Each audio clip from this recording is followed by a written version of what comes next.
আসলে আমাদের সাথে আমাদের কাইসা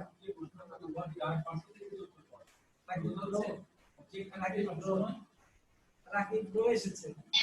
রাকিব সারাদিন আমার প্রোফাইল পিকচার লাগায় সে নিম্নি ভাবে কি করতে চায় এগুলো শেয়ার করে কি বা কাকে এই সুবিধাগুলো অবজেক্ট পাওয়া যায়।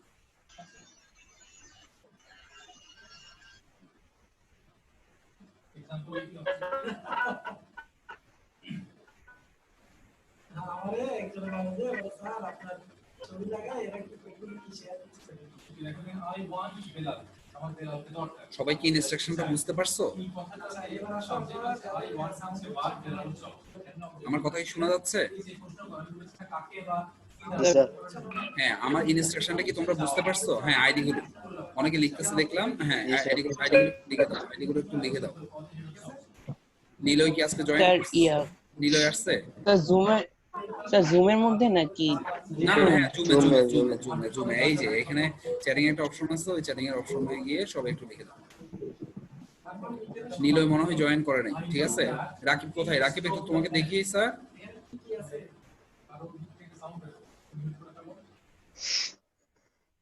রাকিব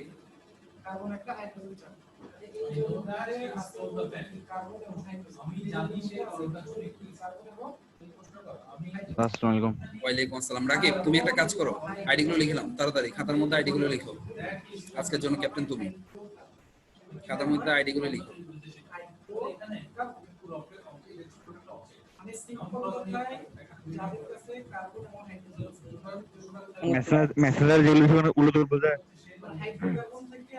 এখানে চ্যাটিং এর অপশন যেটা আছে ওখানের মধ্যে লিখে দাও। রাকিব আইডি গুলো লিখে নাও, আইডি গুলো লিখে আমাকে দিবা। হ্যাঁ, কোনো সমস্যা নাই। আমি আজকের ক্লাসে চলে আসি। লাস্ট ক্লাসে তোমাদেরকে কিছু পড়া দিয়েছিলাম, তোমরা কি পড়ছো? সবাই একটু রেসপন্স করো, তোমরা কি পড়ছো কিনা? আমি তোমাদেরকে কিছু পড়া দিয়েছিলাম, পড়াগুলো কি কমপ্লিট হয়েছে?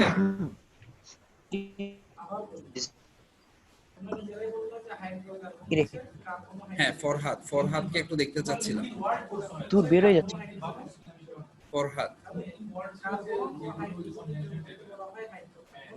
মোর্শেদ শাওন কোথায়? মোর্শেদ শাওন,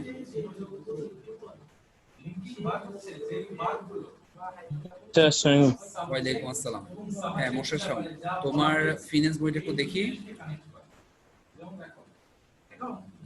দাগাইছো? অর্থায়নের ক্রমবিকাশ, এটা কি দাগানো হয়েছে? কালকে আমি একটু মামা বাসায় গেছিলাম যে স্যার। আমাকে অজুহাত না দিয়ে পড়াটা দিবা, ঠিক আছে? আমাকে অজুহাত না দিয়ে পড়াটা দিবা, অজুহাত আই ডোন্ট লাইক ইট। ওকে, ফরহাদ একটু দেখি। হ্যাঁ, ফরহাদ তুমি দেখাও। স্যার কোনটা? হ্যাঁ, তুমি যে অর্থায়নের ক্রমবিকাশটা দাগাইছো কিনা? আচ্ছা স্যার, ক্যামেরাটা অন করো। স্যার অন তো। দেখতে পাচ্ছি না তো তোমাকে। স্যার অন তো ক্যামেরা। আচ্ছা, হ্যাঁ ফরহাদ কই দেখাও। এটা তো তুমি গতকাল দেখাইছিলা মনে হচ্ছে না? এই ফরহাদ তুমি গতকাল দেখাইছিলে, রাইট, আমার মনে হচ্ছে। আচ্ছা, সাগর শুনতে পাচ্ছ আমাকে? হ্যাঁ সাগর, রাইট। আরেকটু উপরে তোলো বইটাকে, আরেকটু উপরে তোলো, রাইট। ওকে সাগর। নেক্সট হচ্ছে মোর্শেদ শাওন।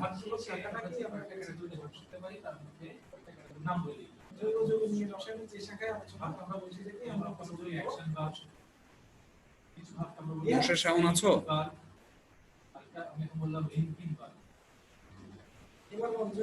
হ্যাঁ, মোর্শেদ শাওন। আচ্ছা, মোর্শেদ শাওনের সাথে তো কথা বললাম। পূর্ববণিক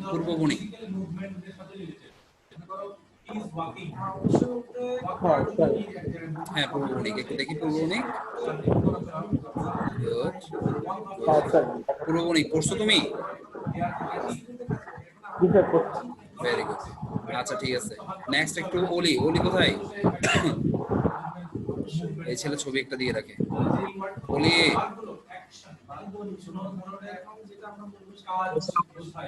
কই দেখি। এই তো সুন্দর ছেলেটা চলে আসছে। হ্যাঁ ওলি, দেখাও কই বই দেখাও। জ্বর, আমি দাগাইতে পারি পিটাবো তোরে, পিটাবো একদম পিটাবো, ঠিক আছে?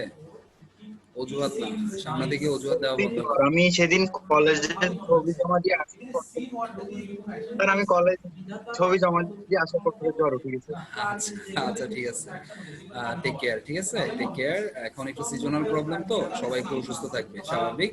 একটু টেক কেয়ার করে চলো যাতে কোনো প্রবলেম না হয়, হ্যাঁ? আচ্ছা, নেক্সট, জুলকার নাইন কোথায়? জুলকার নাইন, জি স্যার, ওরে বাবা, আমারটা কালকে দেখছেন না স্যার? কালকে দেখছি। আচ্ছা, এরপরে আজমাইন, আজমাইন সিরাজ, আজমাইন, আজমাইন আছো? হ্যাঁ, আজমাইন দেখি স্যার, কাজ করছো?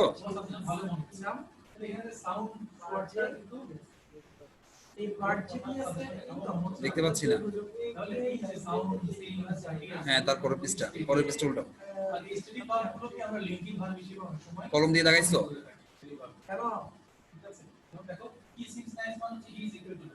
হ্যাঁ, ঠিক আছে, আজমাইন, আজমাইন, আজমাইন দেখছি আমি। আচ্ছা, শাহজাহান, শাহজাহান, শাহজাহান,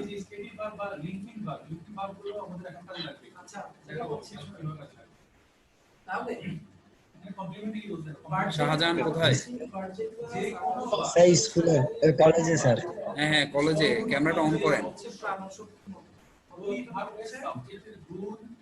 স্যার বুঝতে পারিনি। ক্যামেরা অন করেন, ক্যামেরা অন করেন।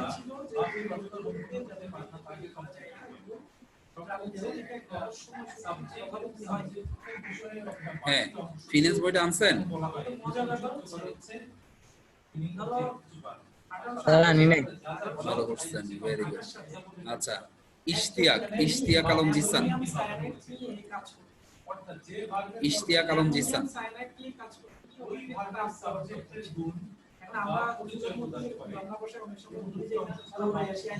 ইশতিয়াক আলম জিসান।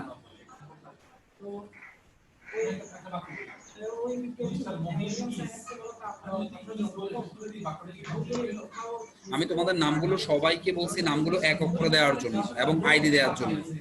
যেমন এখানে সাগর কুমার বালা, আইডি নাই, ঠিক আছে? অলি আহমেদ, আমি অলি দিলে চলবে, আহমেদ লেয়া লাগবে না।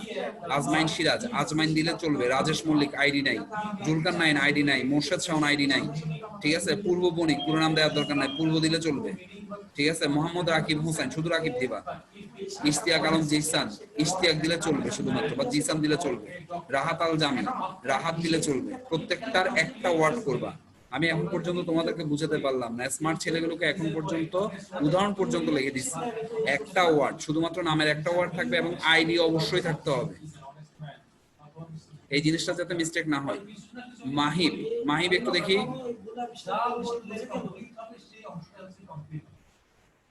মাহিব,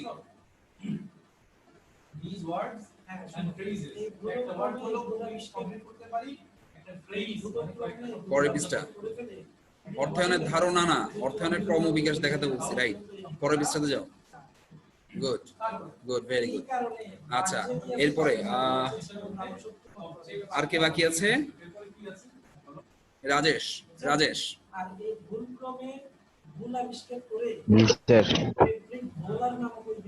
কই স্যার বই নিয়ে নেই স্যার আমি। আচ্ছা, ঠিক আছে, আমরা পড়াশোনায় চলে আসি। আমরা গত ক্লাসে পারিবারিক অর্থায়ন পড়ছিলাম। কেউ একজন বলতে পারবা পারিবারিক অর্থায়ন কাকে বলে, বা পারিবারিক অর্থায়ন সম্পর্কে একটু বলতে পারবা? এনিবডি? Farhad, ID number 30।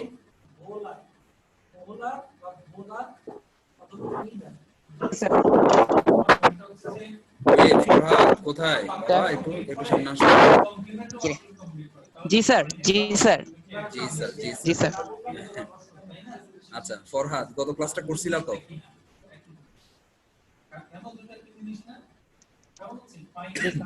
বলো তো দেখি, পারিবারিক অর্থায়ন। বাবা এখন পড়া লাগবে না, তুমি যা জানো তা বলো, ঠিক আছে? এখন পড়া লাগবে না। কইবে আয়, নিচের দিকে না, আমার দিকে দেখো। কইবে আয়। হ্যাঁ, তুমি যা বুঝছো, কোনো সমস্যা নাই, গত ক্লাস তো করছো। একদম তুমি যা বুঝছো সেটাই বলো আমাকে, তোমাকে বইয়ের ভাষায় বলতে হবে না, তুমি যা বুঝছো তা বলো। পারিবারিক অর্থায়ন হচ্ছে পরিবারের মধ্যে যে সকল খরচ আয় বলো। খরচ হয়, যে সকল আয় হয়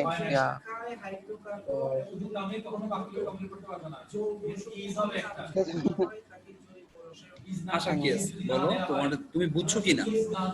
তুমি পারিবারিক অর্থায়নটা বুঝছো? স্যার শুনি নাই, আবার একটু। না, বলছি গত ক্লাসে পারিবারিক অর্থায়নটা তুমি বুঝছো? আমি কিন্তু রেকর্ডিং হ্যালো দিয়ে দিছি। বলছি পারিবারিক অর্থায়নটা তুমি গত স্যার। ক্লাসে বুঝছিলা? হ্যাঁ জি স্যার, হ্যাঁ, তো তুমি রেকর্ডিংও দেখছি তো। হ্যাঁ তুমি যা বুঝছো তা বলো, কোনো সমস্যা নাই তো। আচ্ছা, পরিবারের মঙ্গলের জন্য যে আর কি, পরিবারের মঙ্গলের জন্য বাবা যে যেভাবে আর কি পরিবারের অর্থায়ন ঠিক করে আচ্ছা, মঙ্গলের জন্য। হ্যাঁ, পূর্ববণিক একটু সামনে আসো। হ্যাঁ, পূর্ববণিক বলো দেখি, তুমি পারিবারিক অর্থায়ন বলতে কি বোঝায়?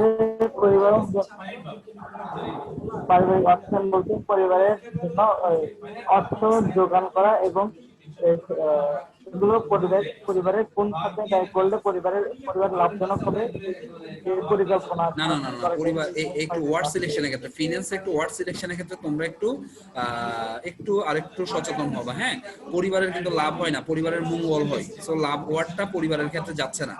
যেমন আমি যদি বলি যে পূর্ব তোমাকে আজকে খুবই বিউটিফুল লাগতেছে, ঠিক আছে, you are looking so beautiful, তাহলে বিষয়টা কিন্তু তোমার জন্য অপমানজনক। ঠিক আছে, আমি তোমাকে বলতে পারি you are looking so smart, কারণ ছেলেদের জন্য স্মার্ট ওয়ার্ডটা যায়, মেয়েদের জন্য বিউটিফুল ওয়ার্ডটা যায়। তাহলে কিসের জন্য কোন ওয়ার্ডটা সেটা কিন্তু আমরা বুঝতে হবে। ঠিক আছে, কোনো একটা ছেলের জন্য আমাকে স্মার্ট ইউজ করতে হবে, মেয়ের জন্য বিউটিফুল ইউজ করতে হবে। ঠিক একইভাবে পরিবারের জন্য লাভ না, লাভ বলতে আমরা মুনাফা বুঝি, পরিবারের জন্য মঙ্গলজনক। দ্যাট মিনস হচ্ছে কোন কোন খাতে ইনভেস্ট করলে পরিবারের জন্য মঙ্গলজনক হবে, সেই খাতগুলোতে ইনভেস্ট করাটাকে আমরা পারিবারিক অর্থায়ন বলবো। রাইট?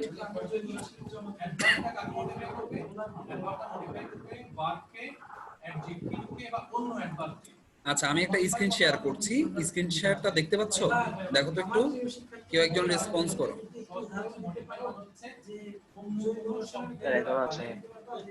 লোডিং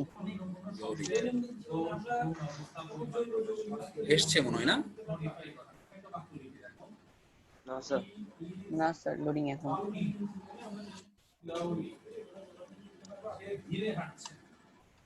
আচ্ছা,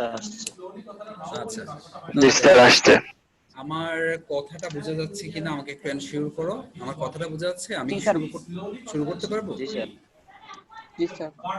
আচ্ছা, ঠিক আছে। দেখো, আমরা লাস্ট ক্লাসে যেটা পড়ছিলাম সেটা হচ্ছে আমাদের পারিবারিক অর্থায়ন নিয়ে পড়ছিলাম, যেটা পার্সোনাল ফিনান্স বলা হচ্ছিল। আজকের ক্লাসে আমরা সরকারি অর্থায়ন বা পাবলিক ফিনান্স পড়ব। ঠিক আছে, সরকারি অর্থায়ন বা পাবলিক ফিনান্স নিয়ে আজকে পড়ব। তাহলে দেখো, সরকারি অর্থায়ন বা পাবলিক ফিনান্স বলতে আলটিমেটলি আমাদেরকে কি বোঝাচ্ছে সেই জিনিসটা আমরা একটু দেখি।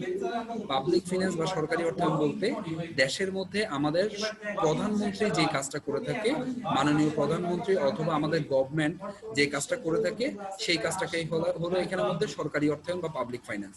যেমন আমাদের পরিবারের মধ্যে প্রধান হচ্ছে যে আমাদের বাবা, ঠিক একইভাবে একটা দেশের মধ্যে, যেমন আমাদের দেশের মধ্যে সরকার কিন্তু আমাদের প্রধান হিসেবে কাজ করে। তাহলে সরকার এখানের মধ্যে কি কাজটা করতেছে, তাহলে আমরা একটু দেখবো। একটু দেখো সরকার আসলে আলটিমেটলি কি কাজ করতেছে। আমি একটু হোয়াইট বোর্ডে যাচ্ছি। সবাই কি দেখতে পাচ্ছ হোয়াইট বোর্ডটা?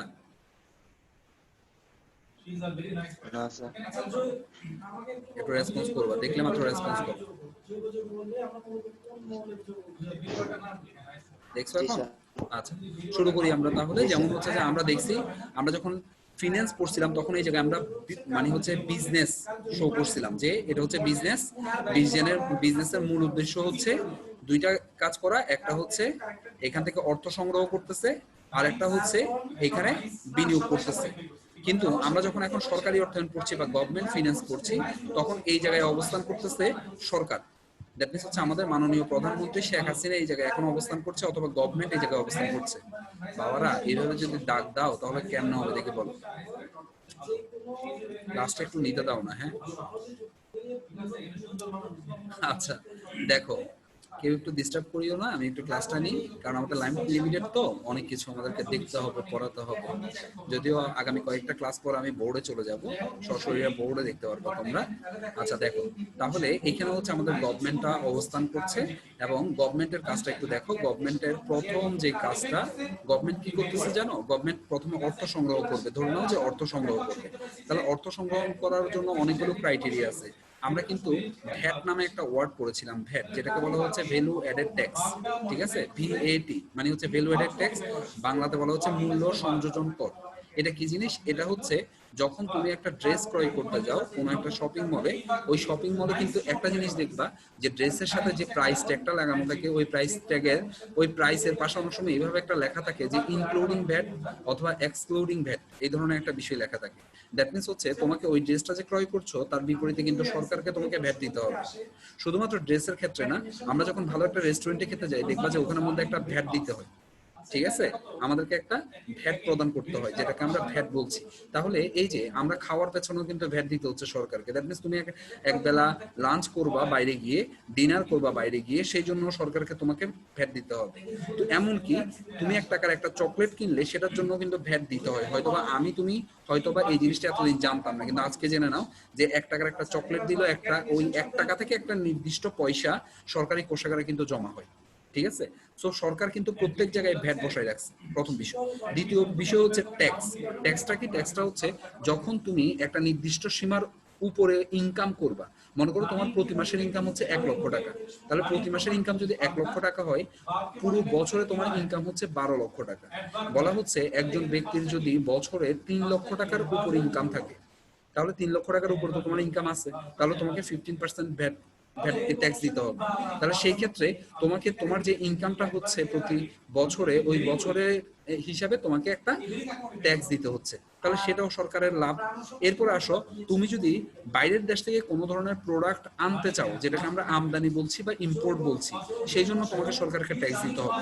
তুমি যদি দেশ থেকে মনে করো ইলিশ মাছ রপ্তানি করতে চাচ্ছ, কাঁকড়া রপ্তানি করতে চাচ্ছ, চিংড়ি মাছ রপ্তানি করতে চাচ্ছ, সেই ক্ষেত্রেও কিন্তু তোমাকে ট্যাক্স দিতে হচ্ছে। তাহলে দেখো এইখানে অনেকগুলো বিষয় আছে যেগুলোর কারণে সরকারকে আমরা ট্যাক্স দিচ্ছি, এবং সরকার কিন্তু সেই জায়গায় ইনকামটা করতেছে। এবার আসো, সরকার তো ইনকাম করলো, তাহলে এখন একটা বিষয় দেখো, তুমি যখন ঘর থেকে বেরোচ্ছ, ঘর থেকে বের হওয়ার সাথে সাথে তোমার ঘরের সামনে মনে করো রাস্তাটা ভাঙা, ঘরের রাস্তাটা যখন ভাঙা থাকছে, তখন তুমি কিন্তু তোমার প্রতিবেশীকে হয়তোবা প্রতিবেশীর উপর রাগ না দেখিয়ে তুমি রাগটা দেখাচ্ছ সরকারের উপর, যে কি একটা সরকার দেশে আসলো যে রাস্তাগুলো ঠিক করতেছে না। এরপর মনে করো তুমি ঘর থেকে বেরোচ্ছ, আইন শৃঙ্খলা পরিস্থিতি ভালো না, তখন তুমি কিন্তু সরকারকে দোষারোপ করছো। ঠিক আছে, তোমার নিরাপত্তা দিতে পারছে না, তুমি সরকারকে দোষারোপ করছো। তোমার যেই জেলার মধ্যে বসবাস করছো বা যে জায়গায় বসবাস করছো, ওই জায়গার মধ্যে ধরে নাও যে কোনো ভালো সরকারি স্কুল কলেজ নেই, তুমি সরকারকে দোষারোপ করছো। এখন সরকার কি তোমাকে বলছে যে সরকার তোমার রাস্তা ঠিক করে দিবে, সরকার তোমার ব্রিজ ঠিক করে দিবে, সরকার তোমাকে স্কুল কলেজ তৈরি করে দিবে? এটা কিন্তু সরকার তোমার বাসায় এসে বলে যায়নি। কিন্তু এই যে তুমি ট্যাক্স দিচ্ছ, তুমি ভ্যাট দিচ্ছ, এর বিপরীতে কিন্তু সরকার, বাবারা আমি আবারও বলছি, ঠিক আছে, তোমাদেরকে বলছি বোর্ডে একটু আঁকিও না, হ্যাঁ, আমি এখানে লিখতে হবে, ওকে? আচ্ছা, যেটা বলছিলাম, বাকিরা তো ক্লাস করছে, একটু কনসিস্টেন্সি ব্রেক করিও না, তাহলে আমার ফ্লো থেকে আমি হারিয়ে যাব, হ্যাঁ, তোমাদের লস হবে। আমি একটা কথা বলতে চাচ্ছি, ওটা যদি মিস হয়ে যায় তোমাদের লস হবে। তোমরা এমনিই দেখো অনলাইন ক্লাস করছো, অনেকের চেয়ে এগিয়ে আছো, কিন্তু কথা হচ্ছে ক্লাস থাকলে আরো বেনিফিশিয়াল হতো। কিন্তু কথা হচ্ছে এখন আমরা হচ্ছি, কিন্তু তোমরা যদি আমার সাথে একটু কোঅপারেট করো আরো সুন্দর হবে, একটু চেষ্টা করো স্যার। আচ্ছা, যেটা বলছিলাম, তাহলে সরকার যে তোমার থেকে ট্যাক্স নিচ্ছে, ভ্যাট নিচ্ছে, তার বিপরীতে কিন্তু সরকার বাধ্য তোমার এই স্কুল কলেজগুলো প্রতিষ্ঠা করা, সরকার বাধ্য তোমার ঘরের সামনে রাস্তাটা ঠিক করে দেওয়া, সরকার বাধ্য তোমার ব্রিজটা ঠিক করে দেওয়া, সরকার বাধ্য তোমাকে একটা নিরাপদ সমাজ গঠন করা, যেখানের মধ্যে কোনো খুন খারাপি কিছু হবে না, আইন শৃঙ্খলা পরিস্থিতি ভালো থাকবে, তোমার নিরাপত্তা থাকবে, তোমার ব্যক্তি নিরাপত্তা থাকবে, তোমার সামাজিক নিরাপত্তা থাকবে, এগুলো কিন্তু সরকার বাধ্য। ঠিক আছে, তাহলে দেখো সরকার এই জায়গায়, তাহলে এই যে সরকার তোমাকে এগুলো সার্ভিস দিবে, তোমাকে তো নিশ্চয়ই ফ্রি দিতে পারবে না, সরকার ওই জায়গায় টাকা খরচ করতে হবে। তাহলে সরকার এই জায়গা থেকে বিভিন্ন জায়গা থেকে টাকাগুলো সংগ্রহ করতেছে, এবং প্রথমে দেখো তোমার রাস্তাঘাট ঠিক করে দিচ্ছে তোমার কল্যাণের জন্য, এরপর তোমার জন্য স্কুল কলেজ ঠিক করতেছে, এরপর তোমার জন্য পুলিশ রাখছে, র্যাব রাখছে, সেনাবাহিনী রাখছে, বিমান বাহিনী রাখছে, নৌবাহিনী রাখছে, তোমার সার্ভিসের জন্য, ঠিক আছে? এই ধরনের তোমাকে ব্রিজ কালভার্ট বিভিন্ন ধরনের সুবিধা দিচ্ছে। তাহলে দেখো সরকারের যে বিষয়টা আমরা দেখতে পাচ্ছি, তাহলে আলটিমেটলি সরকার বিভিন্ন উৎস থেকে বা বিভিন্ন উৎস বলতে কোনটা, ট্যাক্স, ভ্যাট, আমদানি শুল্ক, রপ্তানি শুল্ক, তারপর হচ্ছে যে আমরা দেখবো প্রাইস বন্ড, ট্রেজারি বিল, এই ধরনের অনেকগুলো বিষয় আছে যেগুলোর মাধ্যমে সরকার কিন্তু টাকা সংগ্রহ করতে পারছে। আবার সরকার কিন্তু যেটা করতেছে আমাদের আবার মঙ্গলের জন্য ব্রিজ কালভার্ট, তারপর হচ্ছে যে রাস্তাঘাট, তারপর হচ্ছে যে স্কুল কলেজ, এগুলো আইন শৃঙ্খলা পরিস্থিতি এগুলো প্রতিষ্ঠার জন্য সরকার ওই জায়গায় ইনভেস্ট করতেছে। তাহলে এই যে প্রসেসটা দেখলাম, এটাই হচ্ছে আমাদের কি ফিন্যান্স, এটা হচ্ছে আমাদের সরকারি ফিন্যান্স অথবা পাবলিক ফিন্যান্স। বুঝতে পারছো?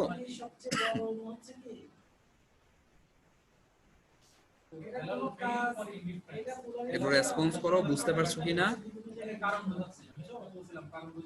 জি স্যার। ফরহাদ, পুরো কথাটা বুঝতে পারছো? স্যার বুঝতে পারছি বলতে একটু আটকে আটকে আসতেছে, কিন্তু ইয়া তো বুঝছি। আচ্ছা, কনসেপ্টটা ক্লিয়ার হইছে? জি স্যার। আচ্ছা, এবার একটু আমি একটু এক্সটেন্ড করে কথা বলি, সেটা হচ্ছে এবার একটু ভালো করে খেয়াল করো। মনে করো আমি ধরলাম সরকার 100 টাকা সংগ্রহ করছে, ট্যাক্স ভ্যাট এগুলোতে 100 টাকা সংগ্রহ করছে, কিন্তু ইনভেস্ট করতে গেলে হয়তোবা ইনভেস্ট হচ্ছে 120 টাকা, হতে পারে না জনগণের কল্যাণের জন্য 120 টাকা খরচ হচ্ছে। তাহলে এই যে 20 টাকাটা আমার বাড়তি, এই বাড়তি 20 টাকাটা সরকার কই পাবে? সরকার তো তার পকেট থেকে খরচ করবে না। সরকার তখন যেটা করে সেটা হচ্ছে বিভিন্ন ধরনের যে উন্নত দেশগুলো আছে, আমেরিকা বা চীন অথবা আমরা যদি বলি ফ্রান্স, এই ধরনের বিভিন্ন ধরনের উন্নত দেশগুলো রয়েছে, আমাদের বন্ধু রাষ্ট্র রাশিয়া, ঠিক আছে, তাদের কাছ থেকে বিভিন্ন ভাবে ঋণ গ্রহণ করে, যেটাকে বলা হচ্ছে এইড, ঠিক আছে, যেটাকে বলা হচ্ছে এইড। এইড মানে হচ্ছে সাহায্য সহযোগিতা। আমরা জানি আমরা বিভিন্ন সময় বা আমাদের মনে করো বন্যা হচ্ছে বা বিভিন্ন ধরনের প্রবলেম ডিজাস্টারের সময় কিন্তু আমরা বিভিন্ন দেশ থেকে কিন্তু আমরা বিভিন্ন ধরনের এইড পাই, সাহায্য সহযোগিতা পাই বা ঋণ পাই। তাহলে সরকার যখন একটা কাজ করতে গিয়ে প্রবলেমে পড়ে, তখন সরকার কি কিন্তু বিভিন্ন ধরনের ডেভেলপড কান্ট্রিগুলো থেকে কিন্তু সাহায্য সহযোগিতা নেয়, ঋণ নেয়, যেটা আমরা দেখতে পাইছি পদ্মা সেতুর ক্ষেত্রে। দেখো পদ্মা সেতু যখন তৈরি করতে গেছে তখন কিন্তু সরকারের কাছে এই পরিমাণ টাকা প্রথমে ছিল না। প্রথমে সরকার যেটার কাছে গেছে সেটা হচ্ছে সরকার বিশ্ব ব্যাংকের কাছে গেছে, জাইকার কাছে গেছে, তারা বলছে যে তারা ঋণ দিবে, কিন্তু বিভিন্ন ধরনের তারা যে ঋণ দিবে, মনে করো ফরহাদ আমি তোমাকে ঋণ দিলাম, এখন তুমি কি আমার কাছে কিছু ঋণ চাইছো যে স্যার আমার কিছু টাকা লাগবে, তাহলে আমি ঋণ দেওয়ার সময় তোমাকে কিছু মনে করো শর্ত জুড়ে দিলাম যে ফরহাদ তুমি ঋণ নিচ্ছ ভালো কথা, ঠিক আছে, ঋণ নিতে হলে আমার কাছ থেকে তোমাকে এই এই এই কাজগুলো পারফেক্টলি করতে হবে, এই ধরনের কিন্তু কিছু শর্ত জুড়ে দিছি আমি তোমাকে। এখন তুমি সবসময় মানে হচ্ছে যে এই শর্তগুলো যে পালন করতে পারবা এমন কোনো কথা না। যদি শর্তগুলো তোমার পক্ষে পসিবল হয় পালন করা, তাহলে তুমি আমার সাথে এগ্রি হয়ে ঋণ নিবা, আর যদি পসিবল না হয় তাহলে কিন্তু ঋণ নিবা না, নিতে পারবা না। ঠিক একইভাবে যখন পদ্মা সেতু তৈরি করতে গেছে তখন কিন্তু বিশ্ব ব্যাংক জাইকা আমাদেরকে এই ধরনের এমন কিছু আমাদেরকে হয়তো বা মানে ওখানে দুর্নীতির কিছু বিষয় ছিল, কিন্তু এমন কিছু শর্ত আমাদেরকে আরোপ করে দিচ্ছে যে শর্তগুলো আমাদের মেনে নেওয়া পসিবল ছিল না। তো যার কারণে আমরা পরবর্তীতে তাদের কাছ থেকে ঋণ না নিয়ে আমরা আমাদের পার্সোনাল দেশীয় ফান্ড থেকে বর্তমানে সরকার কি তৈরি করতেছে, পদ্মা সেতু তৈরি করতেছে। কিন্তু কথা হচ্ছে আমাদেরকে এই জায়গায় একটা বিষয় খেয়াল রাখতে হবে, যখন আমাদের আয়ের চেয়েও ব্যয়ের পরিমাণ বেশি হয়ে যায় তখন আমরা সেটাকে কি ঘাটতি বাজেট বলবো নাকি আমরা সেটাকে উদ্বৃত্ত বাজেট বলবো, বলতো?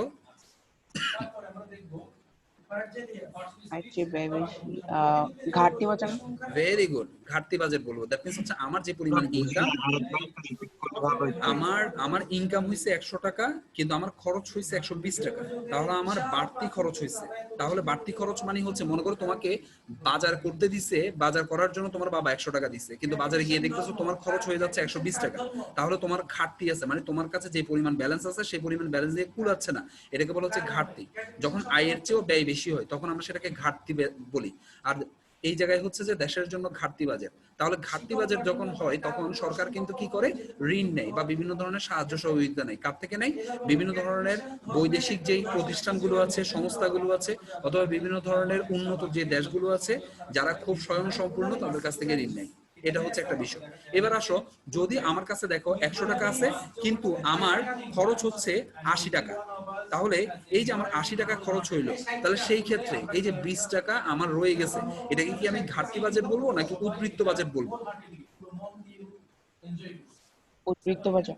ভেরি গুড, উদ্বৃত্ত বাজেট। রাইট রাইট মোর্শেদ, এটাকে আমরা উদ্বৃত্ত বাজেট বলবো। দ্যাট মিন্স হচ্ছে আমার কাছে এত টাকা রয়ে গেছে, সেই ক্ষেত্রে আমি এই টাকাটা সেভ করে রাখবো আগামী বছরের জন্য বা পরের বছরের জন্য। আমি মানে হচ্ছে যে জনগণের জনকল্যাণের জন্য আমি ইনভেস্ট করব, সেই জন্য আমি রেখে দিব।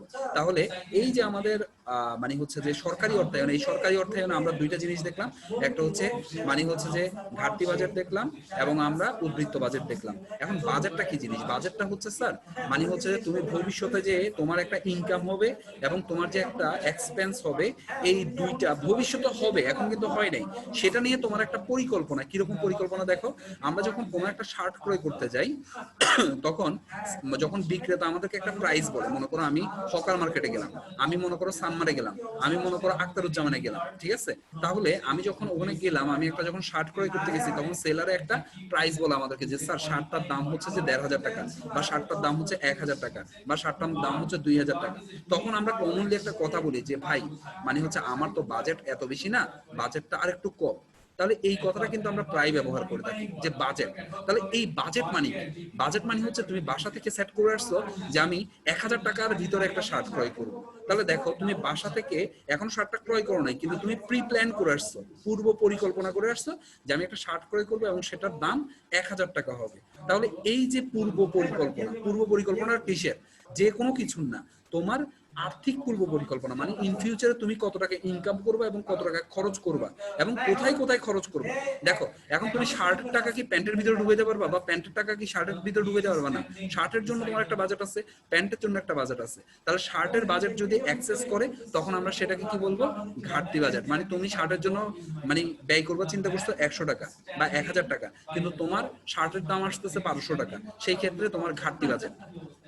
মানে তোমার যে পরিমাণ বাজেট ছিল সেই তার চেয়েও বেশি পরিমাণে খরচ হচ্ছে, সেটা হচ্ছে ঘাটতি। আর যদি তোমার ১০০০ টাকা সেট করে গেছো, তোমার শার্ট তুমি ৮০০ টাকায় ক্রয় করে ফেলতে পারছো, তাহলে সেই জায়গায় হচ্ছে উদ্বৃত্ত বাজেট। আমি কি বুঝাতে পারছি টোটাল বিষয়টা বাজেট নিয়ে? জি স্যার।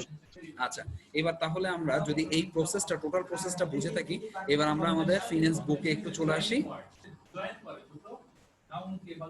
হ্যাঁ, ফিনান্স বুকে একটু চলে আসি। আমি একটা স্ক্রিন শেয়ার করছি, আর একটা একটু ওয়েট করো। দেখো, দেখতে পাচ্ছ কিনা? ফোন করো আমাকে। ঠিক আছে তাহলে স্যার লোডিং। হ্যাঁ, দেখতে পাইলেই মাত্র শেয়ার করো। স্যার দেখা যাচ্ছে। ওকে, চলে আসি তাহলে সরকারি অর্থায়ন। বলা হচ্ছে সরকারি অর্থায়ন বলতে, এবার আমি এতক্ষণ যে আলোচনাটা করছি সেটার সাথে এটা ম্যাচিং করার চেষ্টা করব। সরকারি অর্থায়ন বলতে সরকারের বার্ষিক ব্যয় কোন কোন খাতে কি পরিমাণ হবে, দ্যাট মিন্স সরকার ঠিক করছে যে কোথায় কোথায় তুমি ব্যয় করবা। তাহলে এই জায়গায় আমরা একটা জিনিস দেখতে পাচ্ছি, সেটা হচ্ছে সরকার আগে ইনকাম করতে হবে সেটা সেট না করে আগে কোথায় ব্যয় হবে সেটা সেট করে, তাই তো? আমরা অন্যান্য বাজেটের ক্ষেত্রে, যেমন পারিবারিক বাজেটের ক্ষেত্রেও দেখছি, এমনি নর্মালি যখন আমরা ফিনান্স করছি তখন এর ক্ষেত্রে দেখছি যে আগে আয়টা ঠিক করতেছে, তারপর ব্যয়টা ঠিক করতেছে। কিন্তু সরকারি অর্থায়নে বলছে আগে ব্যয়টা ঠিক করতেছে এবং সেই অর্থ কোন কোন উৎস হতে সংগ্রহ করা হবে তা নির্ধারণ করাকে বোঝায়। মানে আমার প্রসেসের সাথে কি কথাটা মিলছে? জি স্যার। আচ্ছা, সরকারি অর্থায়নে সরকারের প্রেক্ষাপটে তার বার্ষিক ব্যয় কোন কোন খাতে কি পরিমাণে হবে এবং সেই অর্থ কোন কোন উৎস থেকে সংগ্রহ করা হবে তা আলোচনা করা হয়। সরকারের বিভিন্ন আয়ের ও ব্যয়ের খাত রয়েছে, ওই আয়ের ব্যয়ের খাতগুলো আমরা অলরেডি পড়ছি, এখানেও পড়ব। সরকারি অর্থায়নে প্রথমে ব্যয়ের পরিমাণ নির্ধারণ করে সেই অনুযায়ী তহবিল সংগ্রহ করা হয়। সরকারি অর্থায়নে সরকারের বিভিন্ন আয়ের ও ব্যয়ের খাত বাজেটের মাধ্যমে তুলে ধরা হয়। বাজেট বলতে তোমরা প্রতি বছর দেখবা যে জুন মাসে আমাদের একটা বাজেট হয়, মানে জাতীয় সংসদে একটা বাজেট পেশ করে মানে অর্থমন্ত্রী, এবং ওটা জুলাই মাস থেকে কার্যকর হয়। ঠিক আছে, তোমরা ওই জিনিসটা দেখতে পাবো। বাজেট বাজেট মানে কি? এই যে আগামী জুলাই থেকে, এই বছরের জুলাই থেকে আগামী বছরের জুন পর্যন্ত যে এক বছর, এই এক বছর আমাদের দেশ কোত্থেকে কত টাকা সংগ্রহ করবে এবং কোথায় কোথায় কত টাকা ব্যয় করবে, এটার একটা প্রি প্ল্যান। আগামী এক বছর মানে হচ্ছে আমাদের দেশটা কিভাবে চলবে সেটা একটা প্রি প্ল্যান কিন্তু জুন মাসে করা হয়, এবং সেটা অর্থ মন্ত্রণালয়ের অর্থ মন্ত্রী যিনি উনি করে থাকেন। সরকারি অর্থায়নের ব্যয় আয় অপেক্ষা বেশি হতে পারে, দ্যাট মিন্স ব্যয় যেটা সেটা কিন্তু আয়ের চেয়েও বেশি হতে পারে, তখন আমরা সেটাকে ঘাটতি বাজেট বলবো। আবার সরকারি অর্থায়নে আয় ব্যয় অপেক্ষা বেশি হতে পারে, তখন সেটাকে আমরা উদ্বৃত্ত বাজেট বলবো। ঘটনাটা ক্লিয়ার? জি স্যার। আচ্ছা, সরকারি অর্থায়নের মূল লক্ষ্য হচ্ছে সমাজ কল্যাণ। দ্যাট মিন্স আমাদের সরকারের কিন্তু মূল উদ্দেশ্য মুনাফার জন্য না, সমাজ কল্যাণ করা। দ্যাট মিন্স আমাদের জনগণের যে কল্যাণটা সেটা করে থাকে। এবার আসো, সরকার বিভিন্ন উৎস থেকে বিভিন্ন উৎসে ব্যয় করে থাকে। ব্যয়গুলো কি কি? যেমন রাস্তাঘাটে, সেতু, সরকারি শিক্ষা প্রতিষ্ঠান, সরকারি হাসপাতাল, আইন শৃঙ্খলা ও প্রতিরক্ষা, সামাজিক অবকাঠামো, এই সকল খাতে সরকার কি করছে? ইনভেস্ট করছে বা ব্যয় করছে। এবার সরকার বিভিন্ন জায়গা থেকে ইনকাম করবে, যেমন আয়কর, income tax, value aided tax, যেটাকে আমরা মূল্য সংযোজন কর বলছি, আমদানি শুল্ক, রপ্তানি শুল্ক, সঞ্চয়পত্র, প্রাইস বন্ড, ট্রেজারি বিল, এগুলো থেকে আমরা মানে হচ্ছে যে ইনকাম করব। এবার দেখো, সরকার আবার যখন ঘাটতি বাজেট হয়, সরকার কিন্তু বাইরে থেকে টাকা নেই। তখন কোত্থেকে টাকা নিচ্ছে? অনেক সময় সরকার বিভিন্ন উৎস হতে বৈদেশিক ঋণ সংগ্রহ করে। যেমন হচ্ছে ওই বৈদেশিক ঋণগুলো কোত্থেকে সংগ্রহ করতে পারে? যেমন এশিয়া উন্নয়ন ব্যাংক, যেটাকে এডিবি বলা হচ্ছে, বা এশিয়ান ডেভেলপমেন্ট ব্যাংক। ঠিক আছে, এই ব্যাংকের মূল কাজ হচ্ছে এশিয়ার মধ্যে যে সকল দেশগুলো আছে তাদেরকে সাহায্য সহযোগিতা করা। যেমন বিশ্ব ব্যাংক, পুরো পৃথিবীর জন্য একটা ওয়ার্ল্ড ব্যাংক নামে একটা ব্যাংক আছে, বিশ্ব ব্যাংক। আন্তর্জাতিক মুদ্রা তহবিল, যেটাকে বলা হচ্ছে আইএমএফ, ইংরেজিতে বলা হচ্ছে ইন্টারন্যাশনাল মনিটারি ফান্ড। আইডিবি, যেটাকে বলা হচ্ছে ইসলামিক ডেভেলপমেন্ট ব্যাংক। এই ধরনের বিভিন্ন ধরনের প্রতিষ্ঠান আছে যেগুলো থেকে সরকার যদি ঘাটতি বাজেট হয় তাহলে সরকার অর্থ সংগ্রহ করতে পারে। তাহলে এই যে প্রসেসটা, এই টোটাল প্রসেসটা আমরা দেখতে পেলাম কি? এটাকেই বলা হচ্ছে আমাদের সরকারি অর্থায়ন। বুঝতে পারছো? স্যার। কারো কোনো কোশ্চেন আছে? হ্যাঁ স্যার। আচ্ছা, তাহলে এই হচ্ছে আমাদের সরকারি অর্থায়ন। আগামী ক্লাসে নতুন কিছু নিয়ে আলোচনা করবো আগামীকাল। ওকে, তোমরা একটু বাসায় পড়াশোনা করবো। আমি আবারও বলছি, যারা ক্লাস করছো তাদেরকে আমি বারবার বলছি, ভালো করে পড়াশোনা করো। পড়াশোনা এখন থেকে করো, তাহলে তোমাদের মানে হচ্ছে এগিয়ে যাবে। আমার সাথে সাথে কমপ্লিট করো, এবং যাদের যে কোনো সমস্যা থাকে আমাকে তোমরা মেসেঞ্জারের আমাদের যে গ্রুপটা আছে সেখানের মধ্যে ভয়েসে অথবা তোমরা লিখে বলতে পারো যে স্যার এই জায়গাটাতে আমার একটু প্রবলেম আছে, আমি আমার টাইম মতো সেটা সলিউশন করে দেওয়ার চেষ্টা করব। ঠিক আছে? ওকে, ভালো থাকিও। আজকের জন্য এখানে ক্লাস। নমস্কার, আসসালামু আলাইকুম। আসসালামু আলাইকুম স্যার। ওয়ালাইকুম আসসালাম।